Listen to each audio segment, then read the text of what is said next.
लागते. आणि मित्रांनो, ह्या मुलीने सुद्धा जीवाची पराकाष्ठा करून अभ्यास केला, मेहनत घेतली. जवळच्या शाळेमध्ये 10वी परीक्षा पास झाली, चांगल्या मार्काने परीक्षा पास झाली.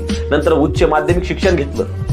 महाविद्यालय जीवनात देखील तिने यशस्वीपणे पुढील एक्झाम पास झाली, ग्रॅज्युएट पूर्ण झाली. आणि मित्रांनो, मालाला व्हायचं होतं एक चांगले अधिकारी, आणि तिनं स्पर्धा परीक्षेची तयारी चालू केली. मित्रांनो, अंध मुलांची एक वेगळी लिपी असते आणि त्या लिपीच्या माध्यमातून अभ्यास करायची.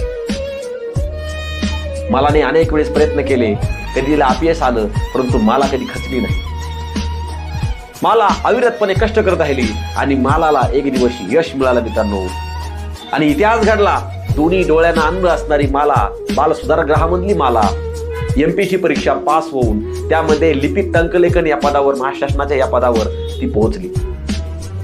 आणि इतिहास घडला गेला. पेपरमध्ये, टीव्ही मध्ये मालाचे सर्वत्र फोटो छापून